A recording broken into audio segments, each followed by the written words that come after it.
जय हिंद बच्चों, स्वागत है अपने इस यूट्यूब चैनल पर। बच्चों, आज के इस वीडियो में हम कक्षा 12 के विद्यार्थियों के लिए सिविक्स यानी नागरिक शास्त्र के महत्वपूर्ण अतिलघुत्तरीय प्रश्न लेकर आए हैं जो बार बार परीक्षाओं में पूछे गए हैं। तो देर न करते हुए चलिए देखते हैं बच्चों। पहला क्वेश्चन आपके सामने है अतिलघुत्तरीय का। चीन किस महाद्वीप में स्थित है? यानी बच्चों, चीन जो है किस महाद्वीप में स्थित है? तो चीन जो है एशिया महाद्वीप में स्थित है। जैसे अपना भारत जो है ये भी एशिया महाद्वीप में स्थित है। भारत, श्रीलंका, अफगानिस्तान, नेपाल, भूटान, ये सब जो है एशिया महाद्वीप में स्थित हैं। तो दोस्तों, अगला क्वेश्चन हम लोग देखेंगे। 1962 में बच्चों किस क्षेत्र के लिए भारत चीन युद्ध हुआ था? देखो, सब परीक्षाओं में पूछे गए हैं क्वेश्चन। 1962 में किस क्षेत्र के लिए भारत और चीन के बीच युद्ध हुआ था? तो उत्तर हो जाएगा विवादित हिमालय सीमा युद्ध के लिए एक मुख्य बहाना था। अगला क्वेश्चन देखेंगे हम लोग कि चीन में साम्यवादी क्रांति कब और किसके नेतृत्व में हुई थी? चीन में साम्यवादी क्रांति कब और किसके नेतृत्व में हुई थी? तो उत्तर हम लोग लिखेंगे चीन में साम्यवादी क्रांति माओ तुसे तुंग के नेतृत्व में 1949 ईस्वी में हुई थी। अगला क्वेश्चन है कि चीन ने अमेरिका से संबंध कब बनाए? चीन ने जो है अमेरिका से संबंध कब बनाए? तो बच्चों, चीन ने जो है 1972 ईस्वी में अमेरिका से संबंध बनाना शुरू किया। अगला क्वेश्चन है कि चीन में खुले द्वार की नीति की घोषणा कब की गई? तो बच्चों, चीन में खुले द्वार की नीति की घोषणा जो है 1978 ईस्वी में की गई। कब की गई? 1978 ईस्वी में खुले द्वार की नीति की घोषणा की गई। चीन में खेती एवं उद्योगों का निजीकरण कब किया गया? तो चीन में खेती एवं उद्योगों का निजीकरण क्रमशः 1982, 1998 ईस्वी में किया गया। चलिए दोस्तों, हम लोग अगला क्वेश्चन देखेंगे। देखो बच्चों, सब क्वेश्चन बार बार परीक्षाओं में पूछे गए हैं।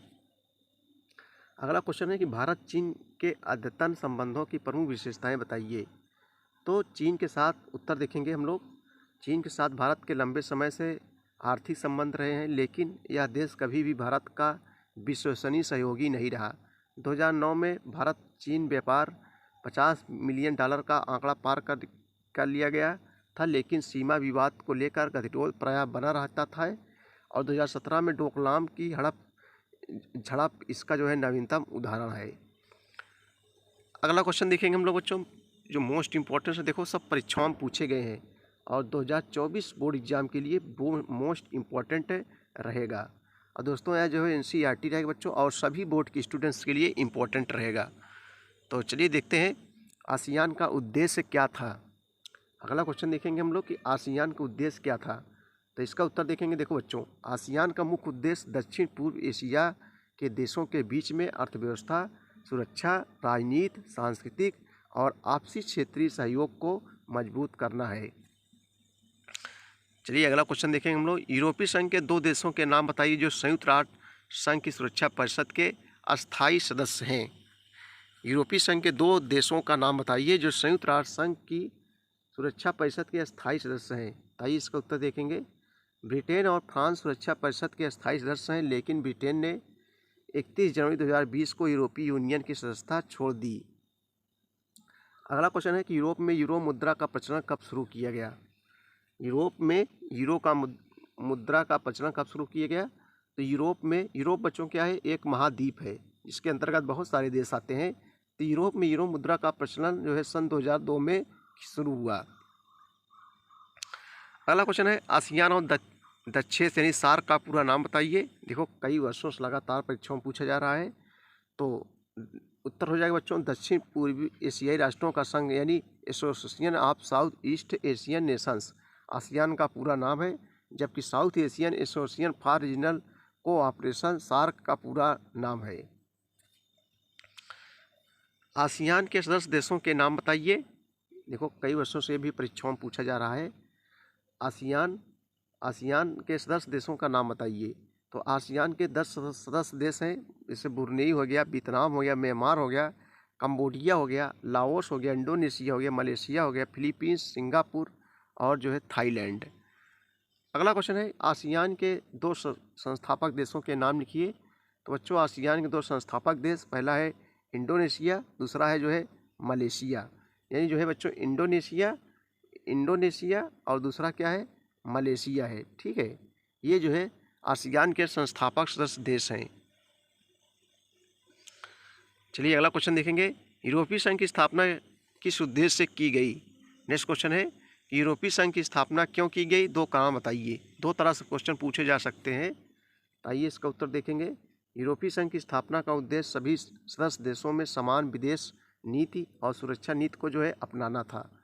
ठीक है भैया, चलिए अगला क्वेश्चन देखेंगे। यूरोपीय संघ की स्थापना के क्या उद्देश्य थे। अगला क्वेश्चन है कि यूरोपीय संघ की स्थापना के जो है क्या उद्देश्य थे। तो बच्चों, इसका उद्देश्य यूरोपीय संघ के सभी राजनीतिक मामलों को दिशा देना तथा विभिन्न राजनीतिक मुद्दों की जो है प्राथमिकता निर्धारित करना है। यूरोप क्या है, यह कब से प्रचलन में आई। तो यूरो यूरोपीय संघ के 27 में से 20 सदस्य देशों का आधिकारिक मुद्रा है, जिन्हें सामूहिक रूप से यूरो जोन कहा जाता है। और यूरो आधिकारिक रूप से 16 दिसंबर 1995 को अपनाई गई। आसियान क्षेत्रीय मंच की स्थापना क्यों की गई। अगला क्वेश्चन देखेंगे हम लोग। अगले वर्ष परीक्षाओं में पूछा भी गया था कि आसियान क्षेत्रीय मंच की स्थापना क्यों की गई। तो बच्चों, इसका उत्तर देखेंगे। देखो, 1994 ईस्वी में स्थापित इस मंच का उद्देश्य क्षेत्र के सामरिक व आर्थिक सुरक्षा को बढ़ावा देना था। इस मंच के 27 सदस्य देश हैं। अगला क्वेश्चन है कि आसियान क्या है, यह कब अस्तित्व में आया।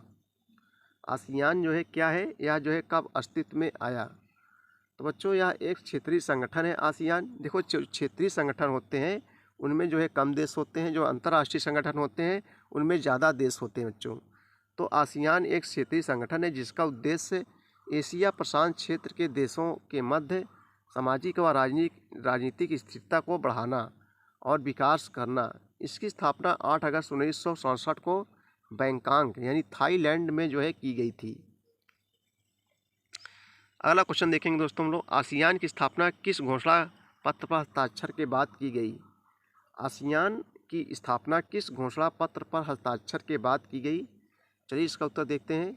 देखो, आसियान के संस्थापक देशों से इंडोनेशिया, मलेशिया, फिलीपींस, सिंगापुर और थाईलैंड द्वारा जो है आसियान घोषणा यानी बैंकॉक घोषणा पर हस्ताक्षर करने के बाद आसियान संगठन अस्तित्व में आया। 1965 में भारत पर किस देश ने आक्रमण किया। तो 565 पाक से पाकिस्तान। 1965 में जो है पाकिस्तान जो है ने आक्रमण किया भारत पर। अगला क्वेश्चन देखेंगे, मोस्ट इंपॉर्टेंट बच्चों, बहुत कठिन नहीं क्वेश्चन है। श्रीलंका में संघर्षरत जाति समूहों के नाम बताइए। तो श्रीलंका में संघर्षरत जाति समूह तमिल और सिंहली हैं। दक्षिण एशिया से आप क्या समझते हैं। चलिए अगला क्वेश्चन देखेंगे हम लोग। दक्षिण एशिया से आप क्या समझते हैं। तो बच्चों, दक्षिण एशिया एक अनौपचारिक शब्दावली है जिसका प्रयोग एशिया महाद्वीप के दक्षिण भाग के लिए किया जाता है। सामान्यतः इस शब्द से आशय हिमालय के दक्षिणवर्ती देशों से होता है। भारत, पाकिस्तान, श्रीलंका और बांग्लादेश को दक्षिण एशियाई देश कहा जाता है। दक्षिण बोले तो बच्चों मतलब जैसे जो नीचे का भाग होता है उसे क्या बोलते हैं, दक्षिण। जो ऊपर का भाग होता है उसे उत्तर बोलते हैं। जो बायां हाथ होता है उसे पश्चिम बोलते हैं। दाहिना हाथ को जो है क्या बोलते हैं, पूरब बोलते हैं। और बाएं हाथ को जो है पश्चिम बोला जाता है। ठीक है। दक्षिण एशियाई मुक्त व्यापार क्षेत्र यानी साफ्टा समझौते का मुख्य उद्देश्य क्या था। इम्पोर्टेंस है 2024 बोर्ड एग्जाम के लिए, वेरी इंपॉर्टेंस। तो बच्चों, दक्षिण एशियाई यानी मुक्त व्यापार क्षेत्र साफ्टा, इसको शॉर्टकट में बोला जाता है, समझौते का मुख्य उद्देश्य क्या था। तो दक्षिण एशियाई स्वतंत्र व्यापार समझौते यानी साफ्टा का उद्देश्य भारत, पाकिस्तान, बांग्लादेश, श्रीलंका, नेपाल, भूटान एवं मालदीव के बीच वस्तुओं की मुक्त आवाजाही में आने वाली बाधाओं को दूर करना और दक्षिण एशियाई देशों की अर्थव्यवस्था को एकीकृत करना है। ठीक भैया। अगला क्वेश्चन देखें, भारत ने प्रथम परमाणु परीक्षा कब किया। तो बच्चों, भारत ने जो है प्रथम परमाणु परीक्षा सन 1974 ईस्वी में किया था। अगला क्वेश्चन है कि दक्षेश से आप क्या समझते हैं, अथवा जो है दक्षेश का पूरा नाम बताइए। देखो परीक्षाओं में पूछा गया है और 2024 के लिए वेरी इंपॉर्टेंट। दक्षेश अर्थात दक्षिण एशियाई क्षेत्रीय सहयोग संगठन दक्षिण एशिया के 8 देशों का एक क्षेत्रीय आर्थिक संगठन है जिसकी स्थापना बच्चों इन देशों ने आपसी सहयोग बढ़ाने के उद्देश्य से की थी।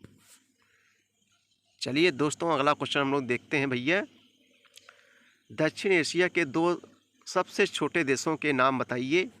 दक्षिण एशिया, जैसे मान लीजिए एशिया है बच्चों, मान लीजिए एशिया है तो एशिया के दक्षिण दिशा में, दक्षिण दिशा के भाग को हम लोग क्या कहते हैं, दक्षिण एशिया। तो दक्षिण एशिया के 2 सबसे छोटे देशों का नाम बताइए। देखो पूछा गया, ऐसा परीक्षाओं में पूछे गए हैं। तो दक्षिण एशिया के 2 सबसे छोटे देश मालदीव और सिंगापुर हैं। कौन कौन? मालदीव जिसकी राजधानी माले है, सिंगापुर की राजधानी सिंगापुर। मालदीव और सिंगापुर। साप्टा क्या है, यह कब अस्तित्व में आया? आइए इसका दोस्तों उत्तर देखते हैं हम लोग। देखो बच्चों, दक्षिण एशियाई मुक्त व्यापार क्षेत्र यानी साप्टा सार्क की मुक्त व्यापार व्यवस्था है। ठीक है। साप्टा समझौते पर कब हस्ताक्षर हुए? तो साप्टा समझौते पर 29 जून 2005 को जो है हस्ताक्षर हुए। कब हुए? 29 जून 2005 को हस्ताक्षर हुए। WTO का पूरा नाम लिखिए। WTO का जो है पूरा नाम लिखिए। WTO यानी वर्ल्ड ट्रेड ऑर्गेनाइजेशन, यानी विश्व व्यापार संगठन, जिसका हेडक्वार्टर बच्चों कहाँ है? जनेवा में है। यानी विश्व व्यापार संगठन मुख्यालय कहाँ पर स्थित है? जनेवा पे है। यूनेस्को का पूरा नाम लिखिए।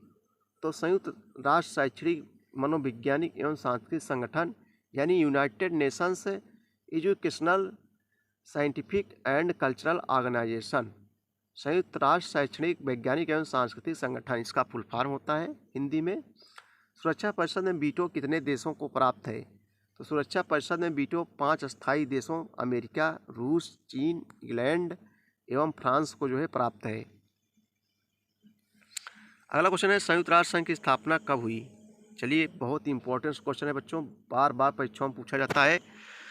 ये क्वेश्चन जरूर पूछा जाता है, हर वर्ष परीक्षाओं में पूछा जाता है। संयुक्त राष्ट्र संघ की स्थापना कब हुई थी?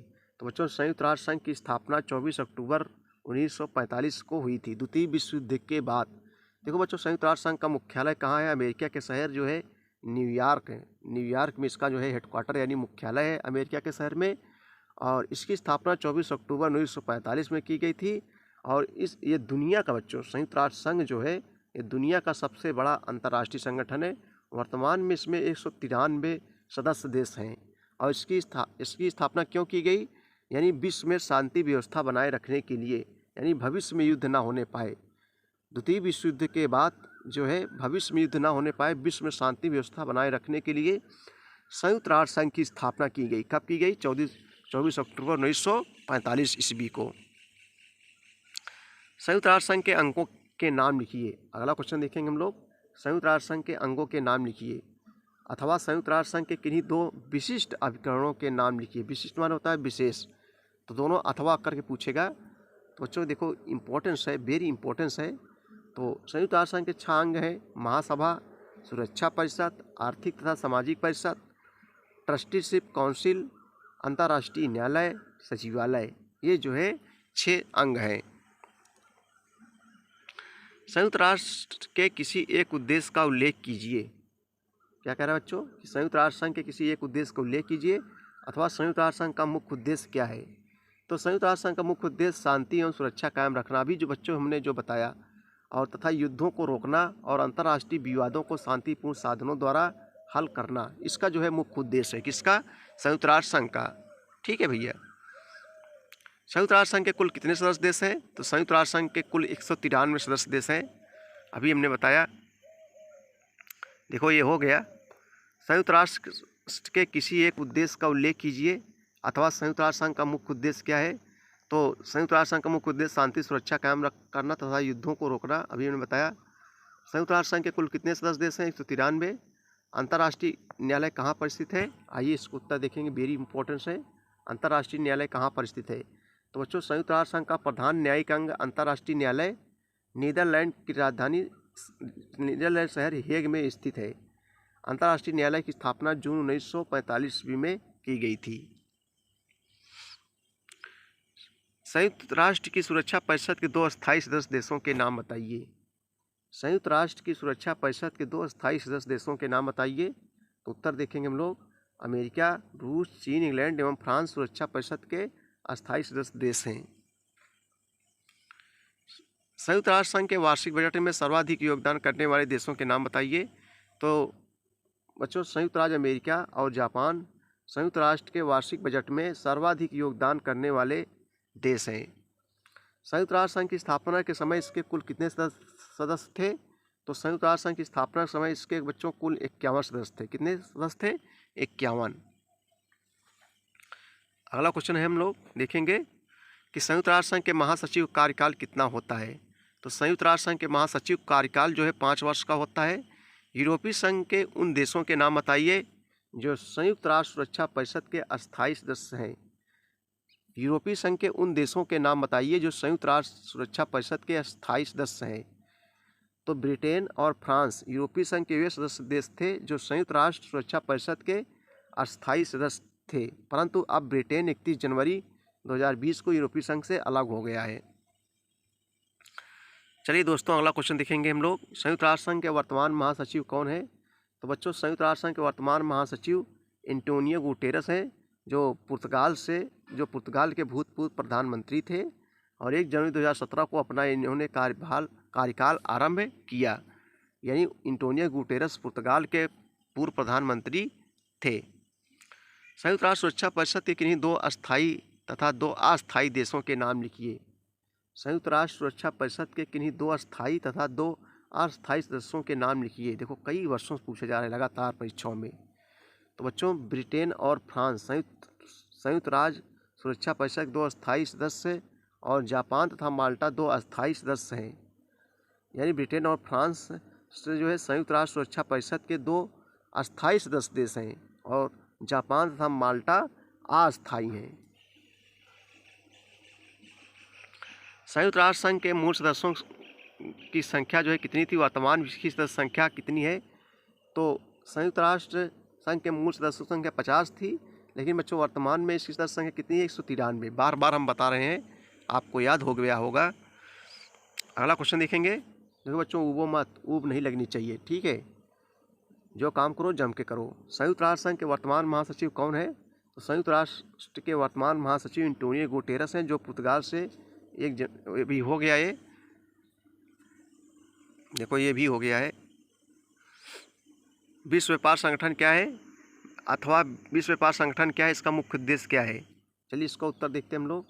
देखो बच्चों, विश्व व्यापार संगठन जिसकी स्थापना 1 जनवरी 1995 को की गई थी, यह गैट का उत्तराधिकारी संस्था है। पहले बच्चों विश्व व्यापार संगठन को गैट के नाम से जाना जाता था, ठीक है? बाद में हो गया विश्व व्यापार संगठन। तो विश्व व्यापार संगठन की स्थापना 1 जनवरी 1995 की गई थी।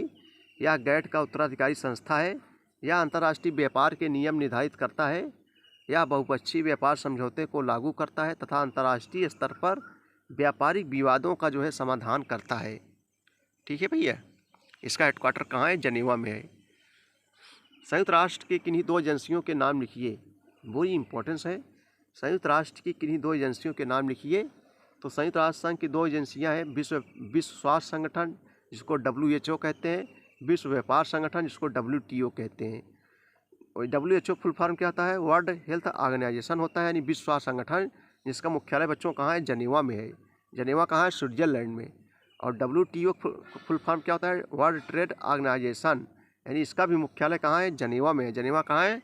स्विट्जरलैंड में स्थित है। तो बच्चों, ये थे नागरिक शास्त्र यानी सिविक्स के महत्वपूर्ण अतिलघुत्तरीय प्रश्न, जो सभी बोर्ड के स्टूडेंट्स के लिए इम्पोर्टेंट रहेगा। बच्चों, या जो है NCERT रहेगा, या जो है NCERT रहेगा, और या जो है NCERT है बच्चों, और सभी बोर्ड के स्टूडेंट्स के लिए इम्पोर्टेंट रहेगा। वीडियो देखने के लिए बहुत बहुत धन्यवाद। Thank you.